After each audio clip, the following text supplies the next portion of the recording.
Get ready to laugh the night away when comedian Russell Peters heads to Treasure Island. Don't miss his hilarious and unapologetic comic when he takes the stage at the Island Event Center November 29th. Tickets on sale now. Get yours, TICasino.com.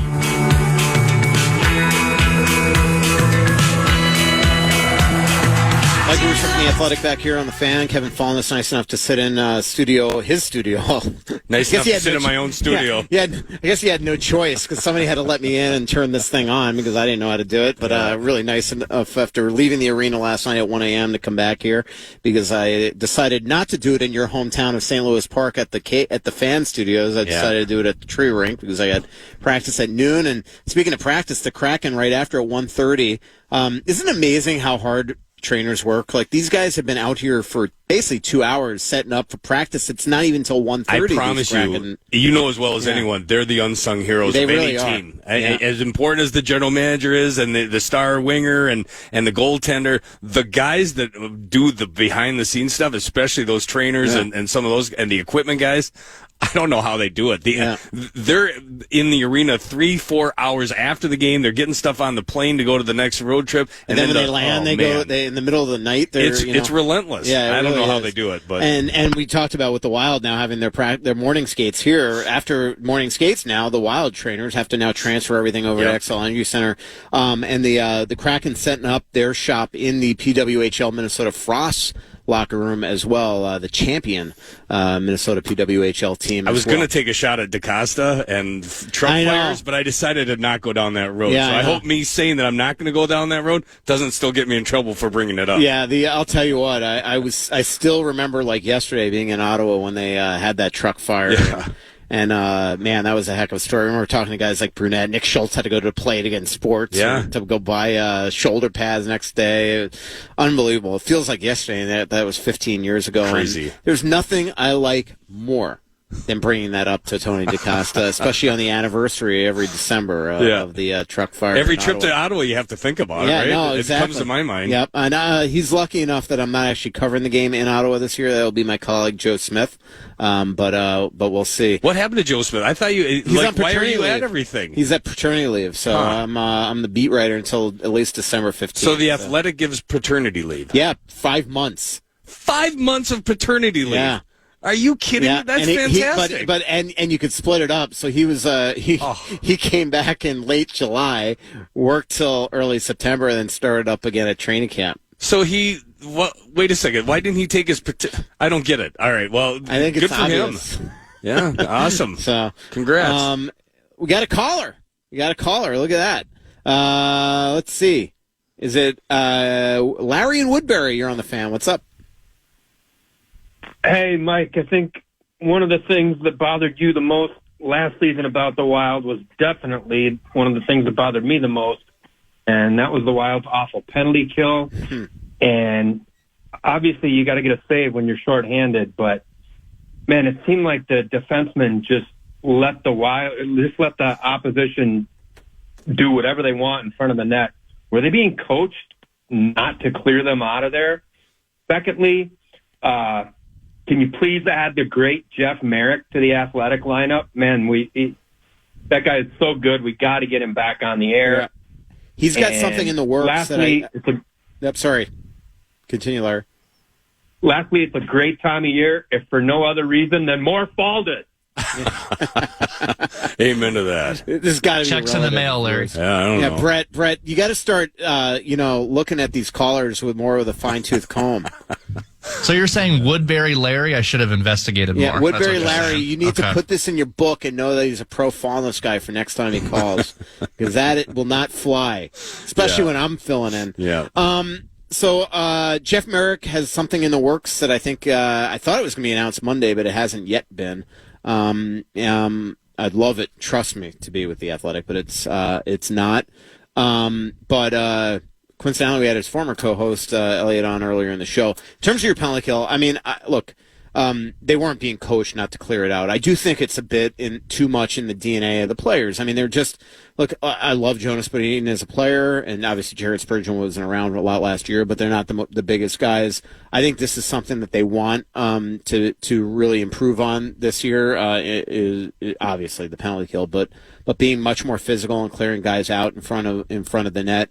They do need saves. They're trying to basically, the key to this penalty kill, which, sounds basic, that we're seeing all throughout camp, and now the start of the season is what they're trying to do is stop the puck from getting in the zone. So they're being a lot more aggressive with their neutral zone forecheck. And then when they get in the zone, they know their routes now is essentially what everybody's been saying that Jack Capuano and Pat Dwyer have been teaching them. How much have you talked to Jack Capuano about? We've had limited conversations. Mm-hmm. We've had him on the pregame and things of that nature about what he's trying to do to tweak the dynamic of the PK. Yeah, we talked to him at once in camp, all the beat writers, for about 15 minutes. And the one thing that he wants to do is definitely get more skilled players on there. Like he wants Matt Boldy to be on that penalty kill. Unfortunately, with the injury, that's one thing. He's been in all the meetings, but they haven't really gotten him on the ice. That's something that he gets more and more reps in practices, and they'll have a bunch on this upcoming road trip. I think we're going to see him on there because he has coached guys like Giroux and Stützle and players like that. Skilled guys on the penalty kill because he likes to be aggressive and try to go for odd man rushes. Is that dangerous though? You get in the PK. I don't think so. I don't think so. Like he doesn't buy that if you're just a bottom six guy that your role has to be PK. He likes those those type of players on there. But I covered Florida. Reinhart scored 57 goals last year. I think he led the league in shorthanded goals. Barkov. Same thing. I covered those guys in the playoffs, and they are such a menace to play against. But then I covered that Rangers-Panther series and the Rangers-Cap series, and you look at Vinny Trocheck and Zibanejad and Kreider. These are incredible shorthanded players. So I think that will help. You kind of, you keep the power plays honest. But they're going to be a lot more aggressive in those situations. Obviously they're not giving us all their systems and keeping that stuff secret. I was on with Barrero yesterday. We had Spurgeon, and Spurgeon made that joke that we're not going to give you all our insight on that. But I think that'll be, as Larry points out, last year their penalty kill just killed them from the start to the season to the end.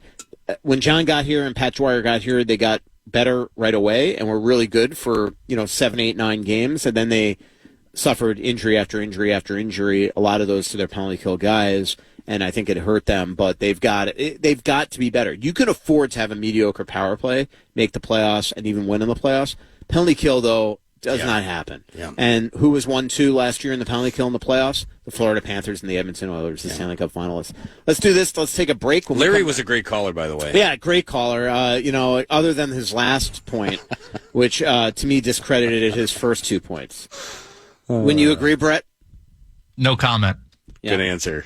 Put Larry from Woodbury in your book, please.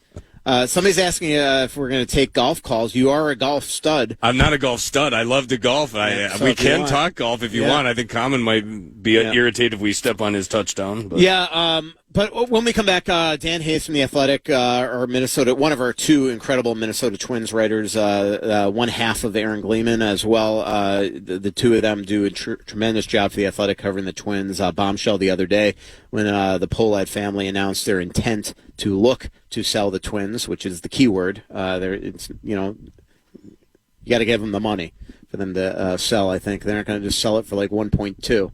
They're going to want us to make some money. So we're going to talk to Dan Hayes when we come back. And then Chris Kelleher, the Minnesota Wild assistant GM, is going to come up. Chris is such a great guy. He's been in with this organization, I think, 17, 18 years. Worked for every GM there is. How about this? Played college hockey at BU with Chris Drury, Mike Greer, and John Hines. He'll be coming on as well. But when we come back, Dan Hayes from The Athletic. This is Mike Russo from The Athletic. And in Kevin Fallon's studio, we'll be back here on The Fan. The Fan and 2 men in a junk truck want to give you a shot to put $1,000 in your hand at the National Cash Contest. Head to KFAN.com. Enter the keyword bank. The keyword is bank. KFAN.com. Keyword bank.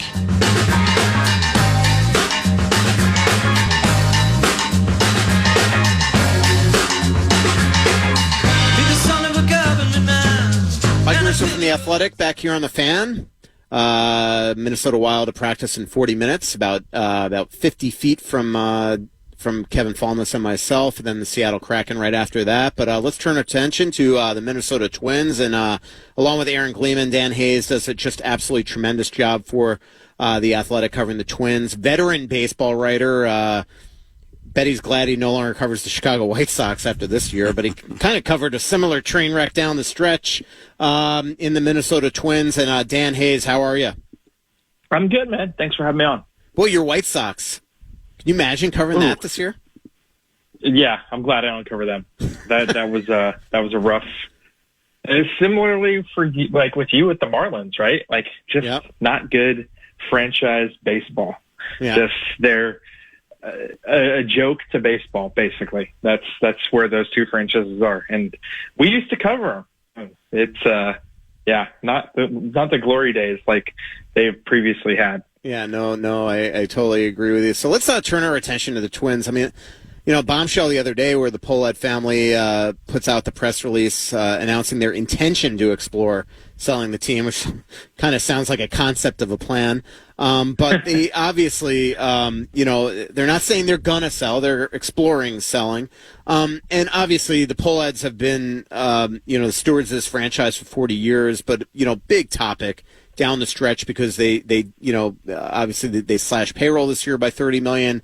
Really didn't make a meaningful trade deadline move. The one guy they did grab from Toronto, they were pretty much dumped right after.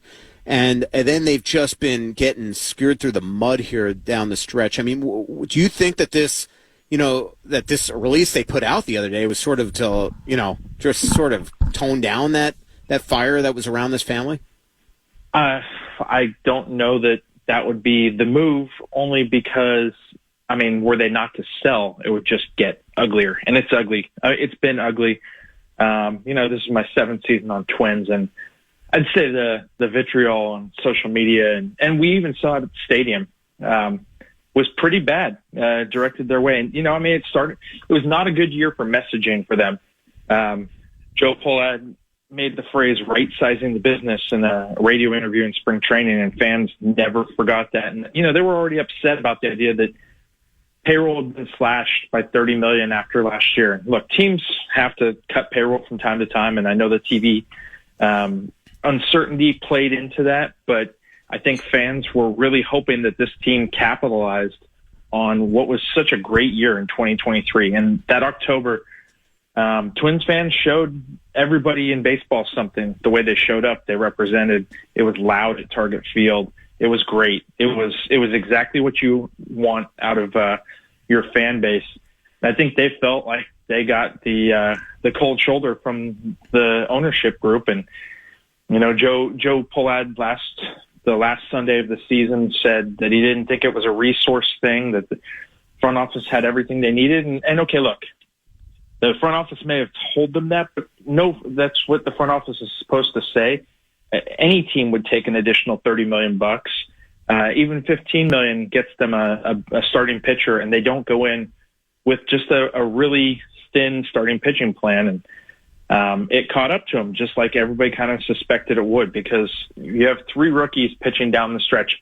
While that might help this team out going forward, because that really is unreal experience for those 3 guys going forward, it did them no favors this year. And the bullpen finally was overworked, and they just didn't have the depth to keep up. And when their position players started to get injured and falter, that's when the pitching was supposed to carry the load. And there were some unbelievable pitching victories down the stretch, but there weren't even close to enough of them. I mean, there were some really great bullpen days in Boston against both the Marlins. There were some heroic efforts, but it just wasn't even close to enough. The Twins were so thin, and you can just look at it all and say, hey, look, if they had spent a little bit more money last offseason, it didn't have to be that much, but if it had been a $15 million payroll cut, you get one more starting pitcher, you are in such better shape going into the season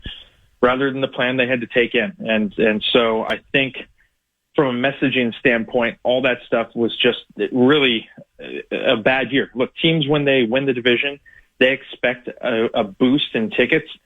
The Twins fell just 23,000 short of last year's attendance, which means they're about 300,000 short of their projected amount for this last year. Fans did not respond to this team at all. Even when they were 70-53, think about that. The team was 3/4 of the way through the season, and yeah, they weren't in first place, but they were clearly in line for a playoff berth, and fans just didn't respond to that team. And that says a lot about fan dissatisfaction. I think that You can't just make this statement to quell that. If you don't follow through, it's going to get even uglier, and this business will probably keep going the direction it has.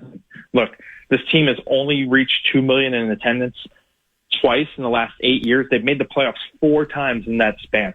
So clearly something isn't working, and I think that what truly has happened is fans are just tired of this group of ownership. Even though this group of ownership brought them Target Field, even though this group of ownership has won 2 World Series, the only men's professional sports titles in this town's history, I still think, they've basically shown with their pocketbooks enough is enough. Yeah, it just seemed like just so misguided from a group of really, apparently, allegedly smart business people. I come from a hockey perspective. You don't get into pro sports to make money on an annual basis. It's all about franchise value and when you eventually get out of it. But if you're going to do it just because you want to make a couple $1 million at the end of the year, it's not why you get into this. There are easier ways to make money. And it just seemed like right from the start, they just sort of lost their idea. Unless the slashing of payroll was because they always plan to sell the team and they're just trying to get their books in order to make this an easier sale. You see that all the time. I remember when the Florida Panthers were sold, they basically dumped everybody and to make sure they had no more assets. But it seems like right now what they've done to this team. Because that part, if that was the plan, and people talked about the fact that people within the Twins have said they knew about this sale coming before the year got out. There was a well-kept secret. But when you look at what is being sold right now, a team with a $130 million payroll that boasts the star power of Correa, Buxton, Pablo Lopez, Royce Lewis, and has a flourishing farm system and has Target Field is far more attractive to a prospective buyer. There's no question about that. So if that is part of it, yeah, that would make sense. But obviously, the insight is not quite there just because this was done through a statement, and obviously it's very new and fresh. Dan, Kevin Fallness, nice to meet you. I follow you closely. I'm curious, and I'm sure this has been delved into, but the departure of Thad Levine, they say it's a mutual parting of the ways. Is it just a coincidence that this whole black cloud is hanging over this franchise and he decides to jump ship, or was there some mutual respect there that just said, okay, we're going our separate ways? What's the end game here? Okay, I think one is that there was his duties have been reduced a little bit. There are more people capable of handling some of the things he does, even though he's basically their day-to-day face with agents and half the teams. I mean, there's a ton of stuff that Thad Levine does. I think what it comes down to is this was probably his contract expired, and they thought, well, we have this experienced front office that's grown around him, and they can handle these duties. And so in some ways you can look at it as cost cutting, and in some ways you can say this is a much more mature front office. When Thad Levine was hired in November 2016, Derek Falvey absolutely needed someone to be the strong number 2, because Derek Falvey was tasked with taking over an entire front office and on the baseball ops side and rearranging it basically they were so behind the times that every process they had to be reworked. And that's not to say that the Twins under Terry Ryan weren't a good franchise. It was just that there was nothing modern about it, and it needed to be upgraded across the board. So that essentially meant that Derek Falvey was going to be busy not just doing transactions, but also reworking and revamping the entire front office. So absolutely they needed Thad Levine at that point. Well, all those systems have been reworked. All those systems have basically been upgraded. And so I think there's a chance for more attention to be paid from Derek Falvey to player transactions. A lot of his assistant GMs, they were young back then. This is a much more mature group. And so naturally, there's probably a little bit less for Thad Levine to do. And boy, it sure is convenient when you're looking to cut costs to say, hey, we don't necessarily need this contract on the books. So I think it's a combo of two things. And again, it certainly fits in line with a team that was kind of trimming down costs to be more attractive to potential buyers. We're talking with Dan Hayes from The Athletic. One last one for you, Dan, and then we'll let you go. I appreciate you hopping on here. So what are, I mean, obviously, and we see this in hockey all the time, the same company that the Allen and Company has been hired to facilitate a sale. What are, we've heard rumors of the Wolf family, which would be exciting. We've heard rumors of the Davis family locally. Are you hearing anything, and how long do you think this process will be? You know what? Honestly, I have not heard anything at this point. The Davis name did get mentioned to me yesterday. Aside from that, I mean, as somebody told me, this is basically like the national anthem just got played. The pitcher has just taken the mound. We're heading into the top of the first. It's possible. This is an expedited sale. The fact that there are 15 Fortune 500 companies in Minnesota means there should be a potential for some really interesting parties, locally, which is exactly, I think, what ownership wants. This is a team that I have a feeling the Pohlads very much are looking for someone that wants to keep the Twins here. And honestly, I don't know that a team is going to find a better situation. One thing that was mentioned to me yesterday was that being in the American League Central is a great place. Nobody has a $200 million payroll. You have a shot at by just being a very functional franchise of reaching the postseason routinely. The Twins have done it a lot despite having a payroll that's between 17th and 21st.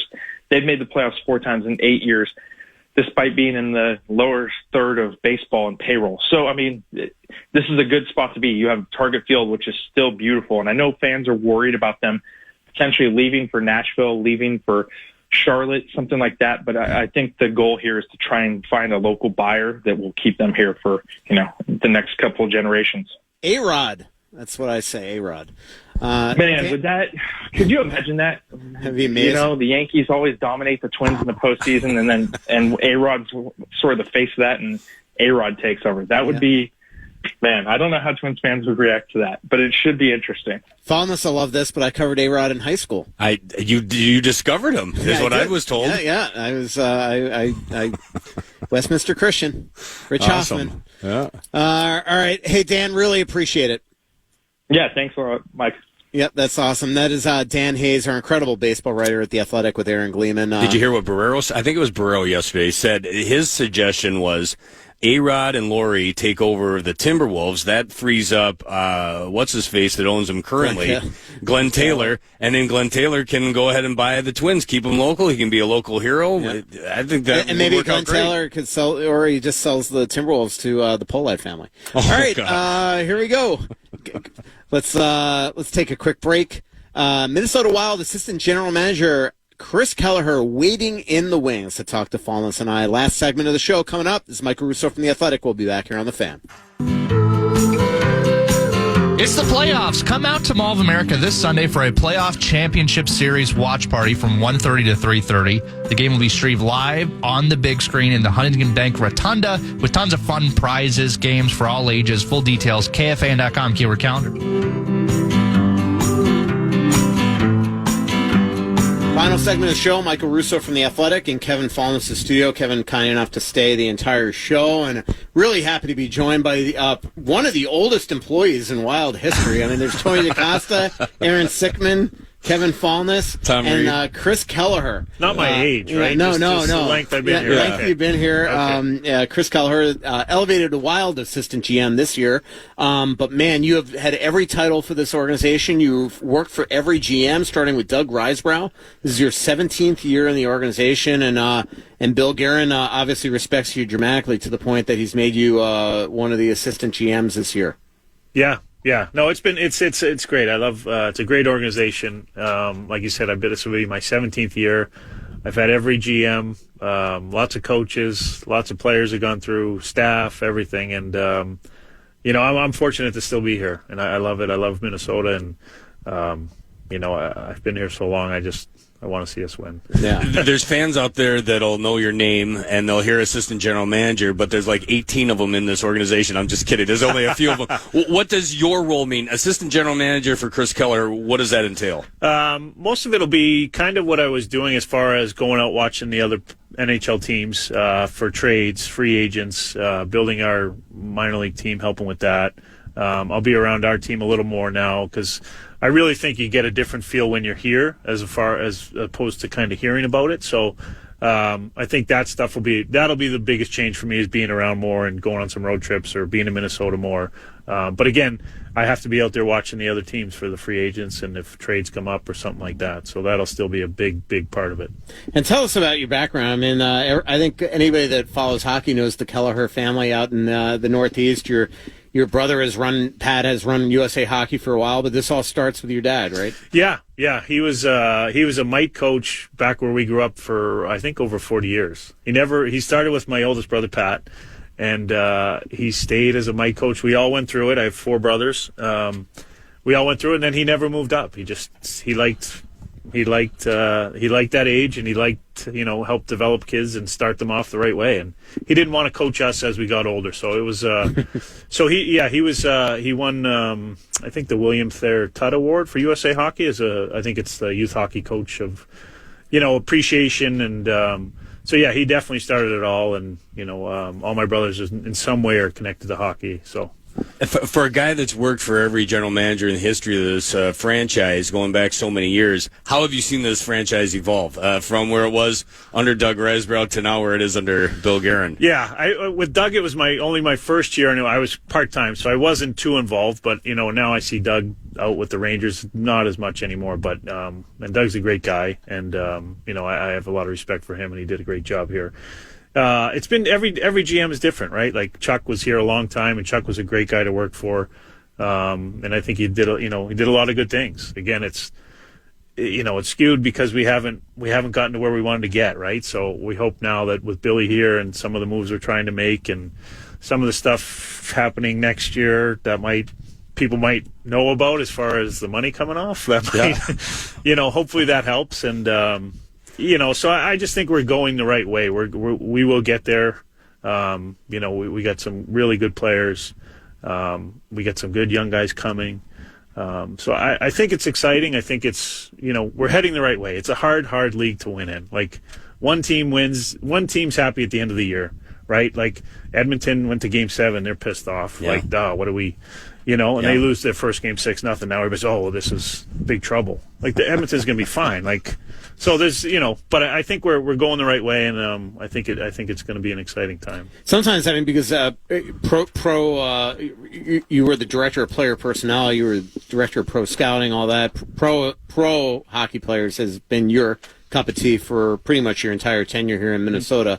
I think the last couple of years as a pro scout, it's got to be tough when you know that deep down 12.7 million, 14.7 million, 14.7 million means that Bill Guerin's not going to be coming to you a lot and be like, can we get this guy? Can we get that guy? When we get this guy, because you can't afford a guy. No, it's like if you want to go shopping, you can't go to Saks Fifth Ave. You got to go to Feline's basement or whatever, or Walmart. Really, honestly, and it's not that they're bad players. It's just you just can't get in that game because we don't have the money. We have our own guys we got to pay, and we just don't have the money, So it's exciting for me and for our group as, kind of going into this next summer that we'll have some money and we can look at some higher end guys. Right. I'm wondering your relationship with Bill Guerin. We see the guy out in front in the public eye, and he's wonderful to talk to.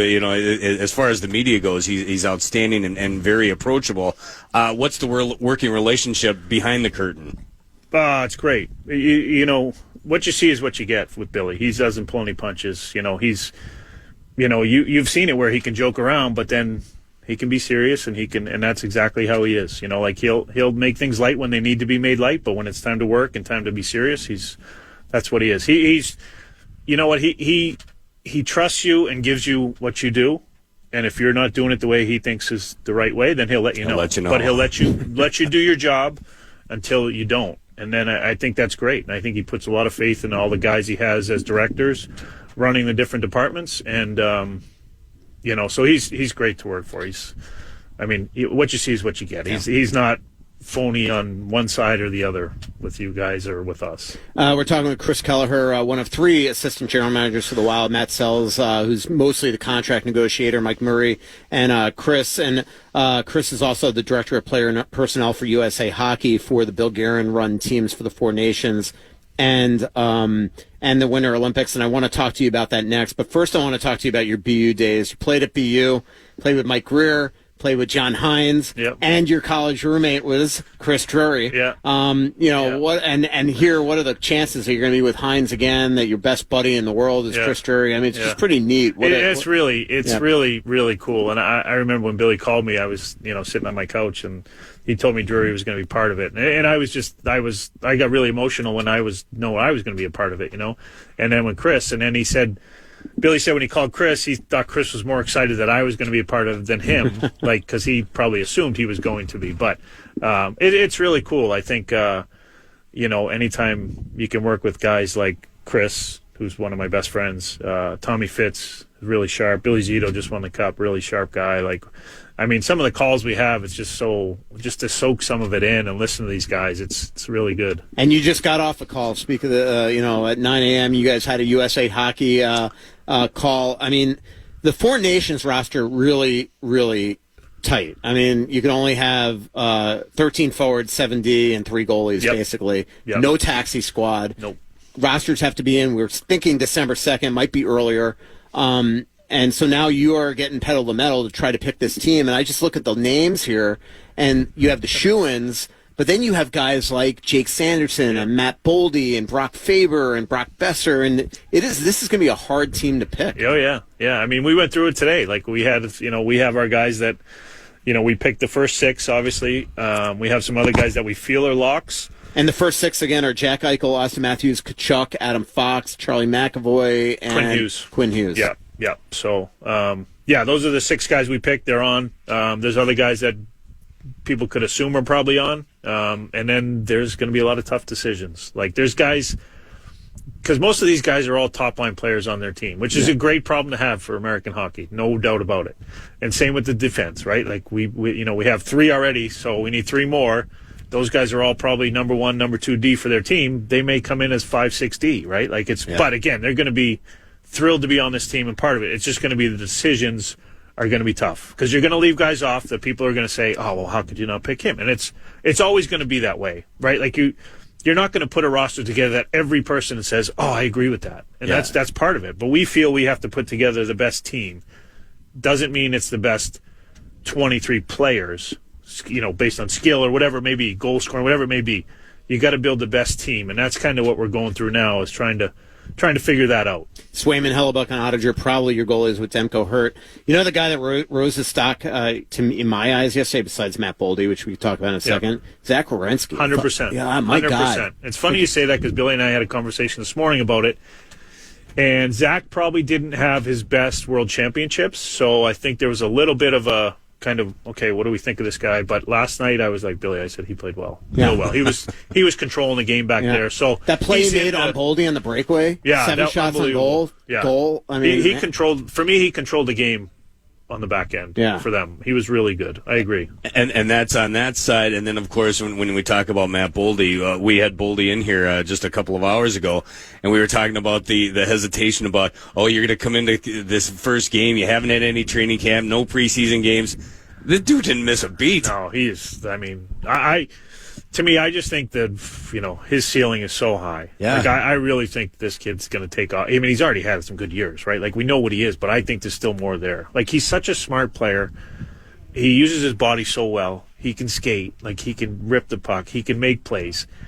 I think, I saw something, I think you said 40-40. To me, that totally attainable for him. I think this year. I think there's so much more there for him, and I think he wants to be that, and I think he will. And I think he's no longer a young kid in his eyes. He wants to be the guy that is sort of the 1-2 with Kirill Kaprizov. And speaking of which, because we only have a couple more minutes left, I know there's only so much you could say, but Craig Leopold has been really outspoken about the need to make sure that you guys extend Kirill Kaprizov, hopefully next summer.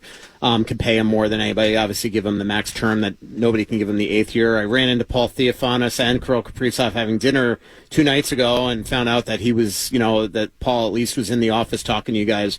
How much is this on your mind? How much are you prepping right now to make sure that you could try to extend him next summer? Yeah, I think you're doing yourself an injustice if it's not on your mind and preparing for it. I mean, he's our best player. He's our best player the organization's ever had.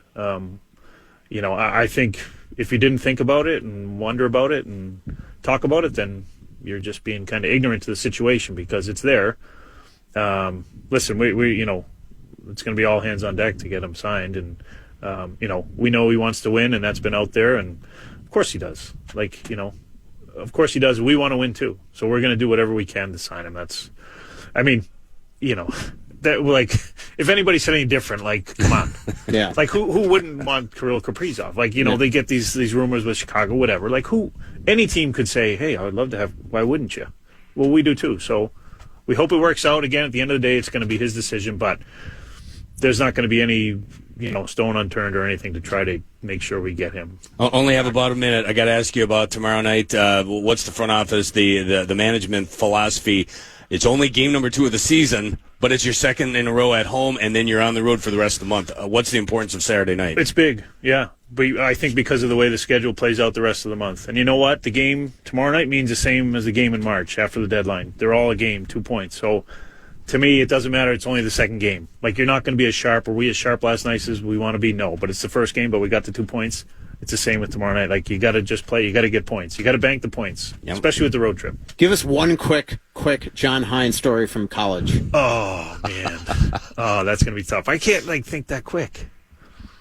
Well, how good of a player was he? He was like an energy guy, real gritty, could skate, competed. He had hair, right? He had hair. Yeah, he had hair. But he got hurt. He got hurt in college. So his first coaching job was when I was a senior. Me and Drury were co-captains our senior year, and he was a grad assistant. And he was a year ahead of us. I stayed with him on my recruiting trip.